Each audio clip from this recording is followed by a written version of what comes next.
ribuan tahun dan ini dibuktikan dengan adanya relief pada beberapa, gambar di Candi Borobudur.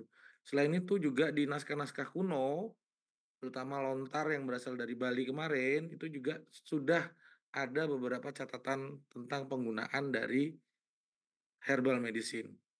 Nah, intinya apa sih? Dari sini kita tahu bahwa penggunaan, material energi dari kombinasi antara metabolit primer dan sekunder yang ada dalam tumbuhan ya, terutama dalam hal ini untuk digunakan dalam kesadaran ya, biasanya dikombinasi dengan mantra ya, atau dengan doa ya dan seterusnya dalam satu upacara di mana kita lihat bahwa dalam basic principle jamu sendiri kan ada 3 ya, ada personalistik, ada naturalistik, dan ada yang berdasarkan dari, keraton.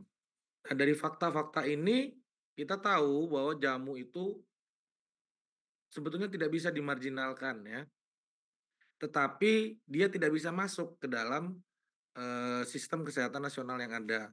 Dan ini, kalau kita perhatikan hanya 5%-nya ya, jadi 95% itu masih didominasi oleh produk-produk farmasi ya, yang masih kebanyakan impor. Padahal kita punya potensi besar dari biodiversitas yang ada, sehingga harusnya ini bisa dikembangkan untuk kebaikan buat bangsa Indonesia. Nah, jamu sendiri, bisa dibilang ya bahasanya tuh banyak artinya. Ada yang bilang jampi usodo, ada yang bilang bahasanya dengan istilah jahmu ya, ada yang, menggunakan bahasa-bahasa lain dan seterusnya. Tetapi pada dasarnya jamu ini bisa dibilang adalah suatu sistem ya, untuk kesehatan secara internal dan eksternal yang sudah berlangsung dari zaman dulu, dari zaman kuno, ancient ya. Nah, penggunaannya makanya saya bilang, kita tidak hanya bicara produk ya, tetapi kita bicara secara keseluruhan dalam sistem kesehatan. Makanya jamu itu misalnya dengan doa, dengan pijat ya, dengan apa namanya, wangi-wangian dan seterusnya untuk memberikan keseimbangan. Jadi sistemnya secara holistik, secara umum. Nah, jamu ini juga bisa dibilang kombinasi yang powerful antara penggunaan berbagai jenis herbal ya, seperti eliksir ya, kemudian treatment message, kemudian juga cerita-cerita tradisional. Jadi jamu ini memang, belum begitu banyak diketahui di barat, tetapi di daerah kita sudah banyak diketahui. Kalau kita perhatikan ternyata mbok-mbok jamu ini kan ya, ini adalah pejuang jamu sampai sekarang yang masih berjuang dengan berjualan jamu dengan memanfaatkan gendongan, makanya disebut dengan jamu gendong, ya. Walaupun sekarang kalau kita perhatikan jumlahnya juga sudah semakin menurun ya, sudah digantikan dengan jamu-jamu instan ya, atau kedai jamu dan seterusnya. Bahkan yang terbaru sekarang ada namanya kafe jamu. Nah, ini terus berkembang ke sana.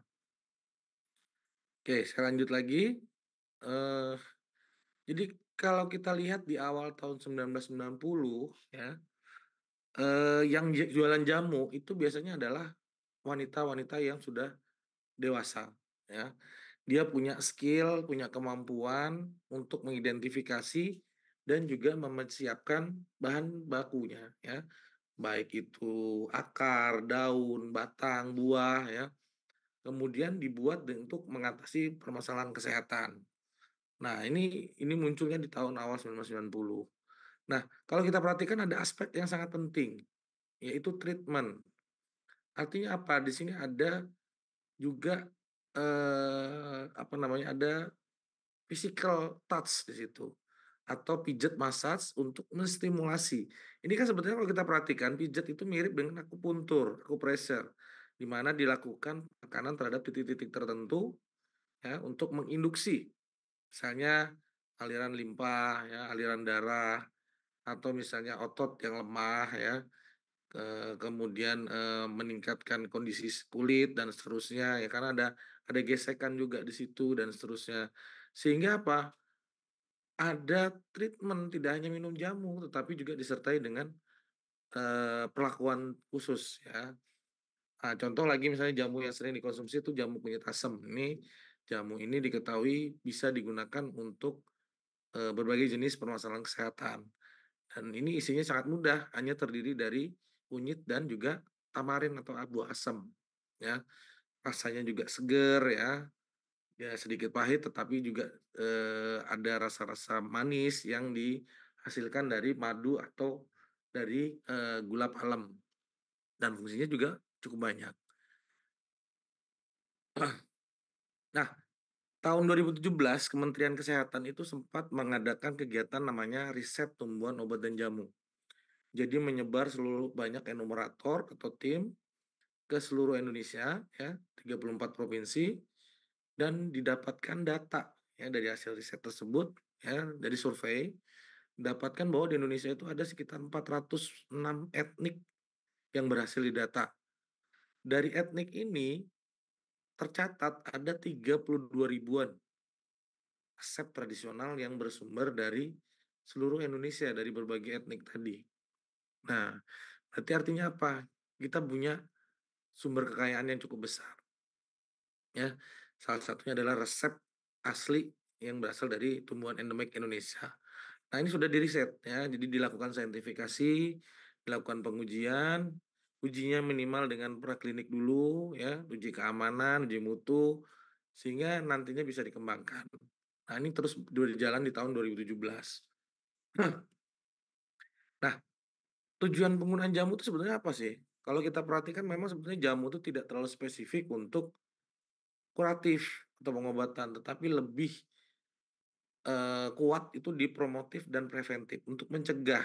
Ya, jadi kalau kita lihat tadi di Indonesia kan untuk menjaga kebugaran, kesehatan, dan kecantikan. Jadi sebetulnya lebih ke promotif dan preventif, termasuk rehabilitasi. Tetapi juga sekarang ada jamu yang kuratif, ada juga ya. Contoh misalnya penggunaan beberapa tanaman tertentu ya, digitalis ya, misalnya untuk mengatasi penyakit jantung misalnya, atau penggunaan ganja untuk mengatasi rasa sakit yang berlebihan. Nah, ini bisa digunakan. Ini bagian dari penggunaan herbal medicine atau jamu yang digunakan untuk kuratif. Nah, ini adalah data dari review yang dilakukan oleh beberapa peneliti. Ya, mereka mengumpulkan informasi tanaman yang umumnya digunakan dalam berbagai resep jamu. Ya, ini dari Prof. Elfahmi dari ITB. Beliau mencoba melakukan, review terhadap jenis tanaman apa saja sih yang sering digunakan untuk jamu. Nah, ternyata kalau di sini kita lihat memang jenis tanamannya itu secara umum tanaman yang masuk kategori, tanaman yang digunakan untuk bumbu dapur. Contoh misalnya kurkumin ya atau Curcuma domestica, kemudian ada Curcuma santorisa, ada Zingiber officinale ya, ada Kaempferia, kemudian ada Pinna galanga yang banyak dipergunakan. Dan di sini kalau kita lihat memang kebanyakan itu dari tipe ekstraknya adalah ekstrak etanol. Nah, tentu pemilihan ekstrak dengan pelarut etanol ini punya alasan tersendiri. Yang pertama adalah harganya yang jauh lebih murah. Nah, umumnya etanol yang dipakai adalah etanol berbanding air 1:1. Ya, kemudian proses ekstraksinya jauh lebih mudah, harganya lebih murah, dan jauh lebih aman dibandingkan dengan menggunakan ekstrak metanol misalnya yang jauh lebih toksik. Nah, tetapi juga ada menggunakan ekstrak-ekstrak air ya. Air ini kan sekarang sudah banyak teknologi yang bisa digunakan untuk mengeringkan. Jadi tidak ada masalah. Kalau air biasa selama ini kalau diekstraksi, kelemahannya adalah kesulitan untuk mengeringkan ekstraknya dan mudah tumbuh jamur. Nah, ini kalau kita perhatikan pemilihan ekstrak ini juga tidak sembarangan ya untuk mendapatkan major compound atau juga senyawa-senyawa penanda atau marker kompon yang ada pada tanaman tersebut. Nah, dari sini dilakukanlah berbagai pengujian, baik itu in vitro dan in vivo dengan menggunakan konsentrasi dan dosis-dosis tertentu. Dapatlah hasil ya kalau kita lihat di sini ya. Ternyata contoh kurkumin ya atau kunyit itu ternyata penggunaannya bisa digunakan untuk mengatasi penyakit yang bermasalah pada bagian saluran pencernaan ya. Contoh appendicitis ya, kemudian ada diare ya, disentri. Nah, ini umum bisa digunakan. Selain itu untuk jalur pernapasan juga bisa digunakan. Makanya kemarin pada waktu Covid tadi sempat saya ceritakan di pertemuan sebelumnya, salah satunya empon-pon. Empon-pon itu kan ada kunyitnya juga ya, yang bisa digunakan untuk mengatasi permasalahan pada saluran pernapasan. Nah, kemudian ada jahe. Jahe ini banyak juga gunanya ya yang bisa digunakan. Nah, ini ada beberapa fungsi-fungsi lain. Kemudian ada Alpina gelangga ya dan seterusnya. Dan banyak sekali masih yang digunakan. Ini contoh lain lagi, misalnya dari kelompok Phyllanthus. Nah, itu contohnya pada Stimuno ya, di mana ternyata diketahui di dalamnya ada beberapa senyawa yang punya aktivitas sangat baik ya untuk penyembuhan luka, kemudian diare, konvulsan dan seterusnya. Bahkan juga kelompok-kelompok piper-piperan ya atau kelompok sirih-sirihan ya, baik itu nigrum, kuba, longum ya, yang punya aktivitas juga yang sangat baik. Nah, ini beberapa penggunaan dalam hal berdasarkan kepada penggunaan secara rasional. Nah, ini masih ada lagi, ada misalnya ini dari daerah kita nih cukup terkenal nih, namanya Eurycoma lancifolia ya. Kemudian, masih ada aloe vera, centella asiatica ya, yang digunakan sering untuk mengatasi permasalahan pada bagian kulit ya, dan masih banyak lagi. Nah, ini adalah struktur kimia. Jadi kalau kita bicara tentang farmasi ya, penggunaan herbal itu harus tahu penyusun terkecilnya apa. Penyusun terkecilnya adalah molekul. Nah, molekulnya itu harus kita pahami. Siapa molekulnya itu? Kita lakukan isolasi, ya, tentukan strukturnya, didapatlah laporannya. Ini beberapa contoh yang sering digunakan nih pada tanaman semiloto, ya. Contoh pada Andrograpolit, ya, kandungan lakton. Kemudian ada turunannya 14 deoksi andrograpolit. Kemudian dari kurkuma sendiri ada kurkumin, kelompok flavonoid ya dan seterusnya. Ini adalah beberapa senyawa yang sudah dilaporkan yang punya aktivitas sangat baik dan punya mekanisme. Tetapi ya untuk pengobatan tradisional komplementer dan pengobatan tradisional medicine itu kita tidak bicara sampai ke single compound. Kalau single compound itu biasanya sudah masuk kategori ke dalam sintetik ya, tidak dikategorikan ke herbal. Makanya herbal itu sampai ke finish product, nggak sampai ke struktur kimianya. Tetapi wajib tahu, yang bertanggung jawab siapa itu harus tahu. Ya. Nah, ini dari Kementerian Kesehatan. Jadi Kemenkes itu juga mendorong melakukan proses saintifikasi jamu. Kenapa harus dilakukan proses ini? Karena, data tentang evidence base dari penelitian tentang jamu kita, itu sangat terbatas. Kita punya tadi sekitar 30-an ribu resep, tetapi data evidence base aktivitas itu masih belum ada. Sehingga perlu dilakukan penguatan terhadap evidence base-nya, terutama penggunaan dari herbal secara, empirik. Kemudian juga memberikan pengaruh kekuatan kepada tenaga kesehatan lain, terutama dokter. Atau dokter gigi atau tenaga kesehatan lain untuk bisa menggunakan jamu, karena mereka takut nggak ada evidence base-nya ya. Kemudian juga meningkatkan, penelitian secara kualitatif aktivitasnya, kemudian meningkatkan supply dan kebutuhan. Dengan demand yang tinggi, maka otomatis supply dan tinggi. Jadi akhirnya apa, petani juga akan, terkena imbasnya, supply manajemen juga kena imbasnya, dan seterusnya. Nah, ini akan menjadi peningkat ekonomi buat kita. Jadi harus dilakukan ya saintifikasi jamu. Nah, jadi sekali lagi, eh, jamu itu adalah bentuk dari herbal medicine. Nah, kalau dari apa yang dikeluarkan oleh WHO kemarin, masuk kategori dalam tradisional, komplementer, dan integratif medicine ya. Masuk kategorinya adalah herbal medicine. Nah, ini berdasarkan kepada kepercayaan bagaimana penyakit tersebut bisa ditemukan. Ada keseimbangan antara panas dan dingin, keseimbangan antara elemen di alam, ya, sehingga ada keseimbangan dalam tubuh kita. Kan konsepnya jamu sendiri kan ada konsep yin dan yang, ada konsep Ayurveda, ada konsep Islam secara universal, dan ada konsep apply saintiknya. Jadi sangat berpotensi sekali. Jadi eh, penggunaannya ini memang perlu ya. Perlu sekali. Nah, kalau kita perhatikan, jamu ini kalau kita rangkum secara besar, di situ ada kekayaan budaya. Di situ ada penggunaan secara empiris dari beberapa generasi-generasi yang terbukti aman dan punya khasiat, dan juga punya beberapa keuntungan advantage lainnya, ya. Nah, jamu secara luas itu bisa menguntungkan dari sisi kesehatan, jelas ya, tadi dalam sistem kesehatan, ekonomi, sosio, dan juga kultural. Jadi begitu luasnya jamu kalau kita tidak hanya bicara produk, tetapi jamu dalam hal, apa namanya, filosofi, apa namanya, Jambi Usodo ya. Nah, inilah yang menyebabkan jamu bisa dianugerahi salah satu kekayaan budaya tak benda yang dimiliki oleh Indonesia pada tahun 2023. Nah, supaya ini tetap bisa bertahan, ya kita harus lestarikan dengan cara menjadi bagian dari kehidupan kita, menjadi, filosofi dalam kehidupan kita, dan suatu saat ini harapannya bisa masuk ke dalam sistem kesehatan kita.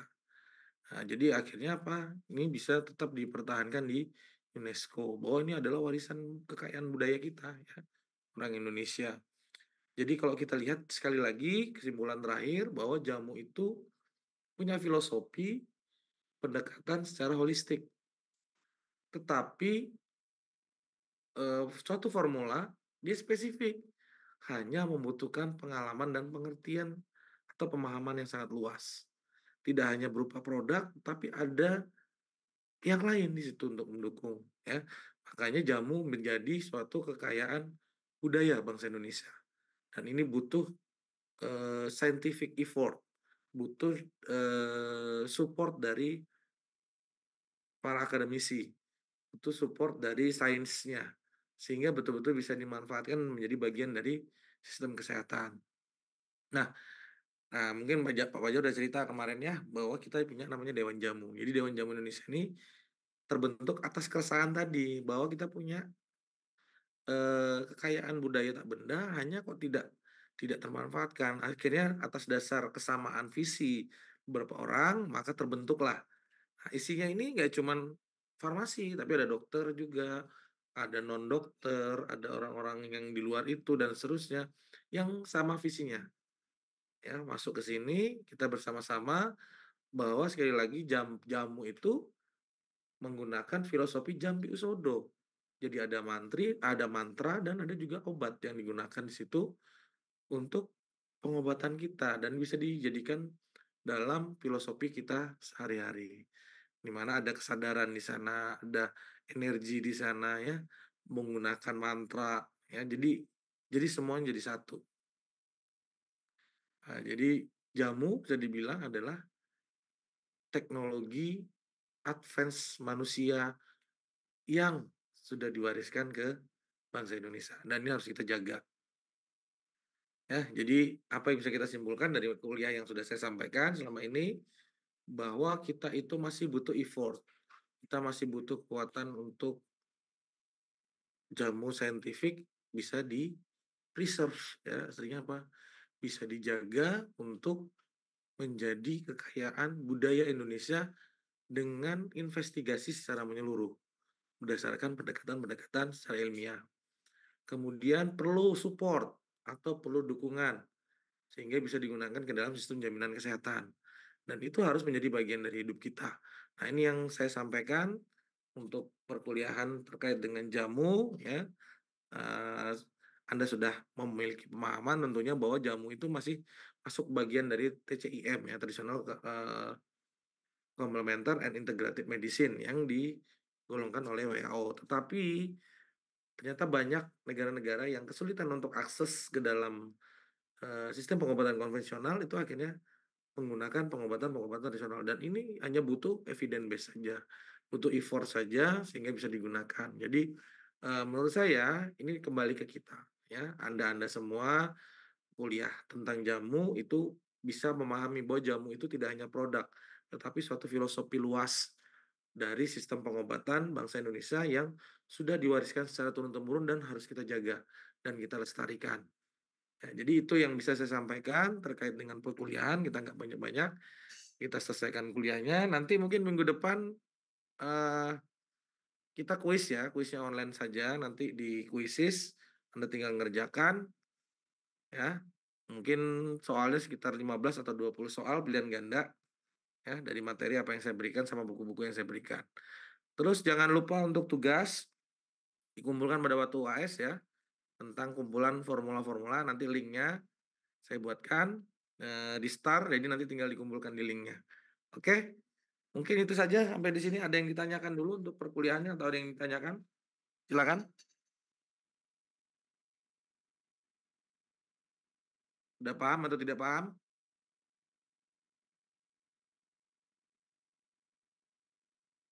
Halo, masih Paham, menonton? Pak. Paham. Oke. Ada yang ditanyakan? Nggak ada? Izin bertanya, Bapak. Boleh, silakan. Ya, silakan. Untuk pengumpulan tugas yang ramuan, apakah per individu atau per kelompok? Berkelompok. Tetap berkelompoknya jadi satu ya. Nanti saya buatkan linknya. Jadi tulis nama nama kelompoknya itu siapa aja orangnya di situ ya. Nanti linknya saya siapkan di Star. Nanti saya informasikan ketua kelasnya. Kalau sudah siap tinggal diupload nanti ya. Baik, Bapak. Berarti hanya perwakilan yang mengumpul ya, Pak? Ya, perwakilan aja nanti yang ngumpul ya. Ditulis nama anggotanya nanti. Sudah? Ada lagi yang tanyakan yang lain?